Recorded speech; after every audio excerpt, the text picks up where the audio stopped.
ഭീകരവിരുദ്ധ പ്രവർത്തനത്തിന് ഭാരതത്തിന് പിന്തുണ ഉറപ്പാക്കി ജർമ്മനി. ഇരു രാജ്യങ്ങളും തമ്മിലുള്ള വ്യാപാരം ഇരട്ടിയാക്കും.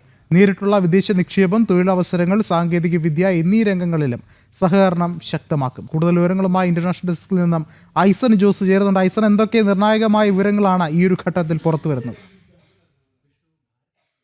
ജർമ്മൻ വിദേശകാര്യമന്ത്രിയുമായി ഭാരതത്തിൻ്റെ വിദേശകാര്യമന്ത്രി എസ് ജയശങ്കർ നടത്തിയ കൂടിക്കാഴ്ചയുണ്ടായിരുന്നു. അതായിരുന്നു ഇന്ന് ഈ പ്രധാനപ്പെട്ട തീരുമാനങ്ങളുടെ എല്ലാം അടിസ്ഥാനപരമായ മീറ്റിംഗ് ഉണ്ടായിരുന്നത്. ജോഹാനസ് വെയ്റ്റ്ഫുള്ളുമായി നടന്ന ആ ഒരു ചർച്ചയ്ക്ക് ശേഷമാണ് ഇത്തരത്തിലൊരു തീരുമാനത്തിൽ എത്തിപ്പെട്ടത്. അതിൽ ഏറ്റവും പ്രധാനപ്പെട്ടത് നേരത്തെ വിഷ്ണു സൂചിപ്പിച്ചതുപോലെ ഭീകരവിരുദ്ധ പോരാട്ടങ്ങളിൽ ഭാരതത്തോടൊപ്പം നിൽക്കുക എന്ന നിലപാട് തന്നെയാണ്. അത് ഭാരതത്തിൻ്റെ ഔദ്യോഗികമായ അല്ലെങ്കിൽ ഭാരതം ഇന്നുവരെ പിന്തുടരുന്ന ഒരു വിദേശ നയവുമാണ്. ഭീകരവിരുദ്ധ പോരാട്ടങ്ങൾക്ക് സഹകരണം അഭ്യർത്ഥിക്കുക, അത് ഇൻ്റലിജൻസ് തലത്തിലായാലും അനുബന്ധ തലത്തിലായാലുമുള്ള സഹായങ്ങൾ ലഭ്യമാക്കുക, ഭീകരതയ്ക്കെതിരെ കൂട്ടായി പോരാടുക എന്നതിൻ്റെ ഒരു നേതൃനായകത്വത്തിലേക്ക് ഭാരതം എത്തുന്ന ഒരു സാഹചര്യമാണുള്ളത്. മറ്റ് പ്രധാന വിഷയം എന്ന് പറയേണ്ടത് ഇരു രാജ്യങ്ങളും തമ്മിലുള്ള വാണിജ്യം ഇരട്ടിയാക്കാനുള്ളൊരു തീരുമാനം, അതായത് രണ്ട് രാജ്യങ്ങളും തമ്മിലുള്ള ഉഭയകക്ഷി വാണിജ്യം ഇരട്ടിയാക്കി വർദ്ധിപ്പിക്കുന്നതിനുള്ളൊരു തീരുമാനവും അതിന് പുതിയ വെന്യൂസ് കണ്ടെത്തുന്നതിന്, അതിനുള്ള സാധ്യതകൾ കണ്ടെത്തുന്നതിനും അത് പ്രാവർത്തികമാക്കുന്നതിനുമുള്ള നടപടികളിലേക്ക് നീങ്ങുക എന്നതാണ്. നമുക്കറിയാവുന്നതാണ്, അമേരിക്കയുമായുള്ള ഈ താരിഫ് യുദ്ധം നിലനിൽക്കുന്ന ഒരു സാഹചര്യത്തിൽ മറ്റു രാജ്യങ്ങളും, പ്രത്യേകിച്ച് യൂറോപ്യൻ രാജ്യങ്ങളുമായുള്ള വിപണി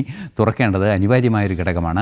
മറ്റ് പ്രധാന ഘടകങ്ങൾ എന്ന് പറയുന്നത് ഫോറിൻ ഡയറക്റ്റ് ഇൻവെസ്റ്റ്മെൻറ്റുമായി ബന്ധപ്പെട്ടാണ്. നേരിട്ടുള്ള വിദേശ നിക്ഷേപം ഭാരതത്തിലേക്ക് വർദ്ധിപ്പിക്കുന്നതിനുള്ളൊരു തീരുമാനം ജർമ്മനിയുടെ ഭാഗത്തു നിന്നുണ്ടായിട്ടുണ്ട്. അത്തരത്തിലുള്ള നീക്കങ്ങൾ നടക്കുന്നുണ്ട്.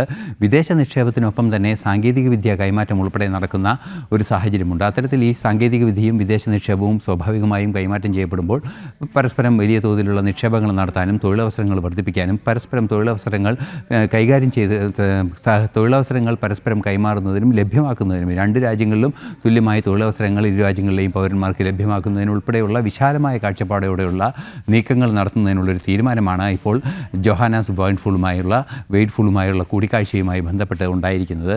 തീർച്ചയായും ഭാരതത്തിൻ്റെ വിദേശകാര്യ നയങ്ങളിൽ ഏറ്റവും പ്രധാനപ്പെട്ട ട്രേഡ് ഇരട്ടിയാക്കുക അല്ലെങ്കിൽ ഉഭയകക്ഷി വാണിജ്യം ഇരട്ടിയാക്കുക എന്ന ജർമ്മനിയുമായുള്ള ബന്ധത്തെ ശാക്തീകരിക്കുന്ന നിലപാടാണ് ഇന്ന് ഏറ്റവും സുപ്രധാനമായി ഉണ്ടായിരിക്കുന്നത്. സ്വാഭാവികമായും ഭീകരവിരുദ്ധ നിലപാടുകൾക്ക് പിന്തുണ നൽകുന്നൊരു നിലപാടും ജർമ്മനിയുടെ ഭാഗത്തു നിന്ന് ഉണ്ടായിട്ടുണ്ട്. വിഷ്ണു.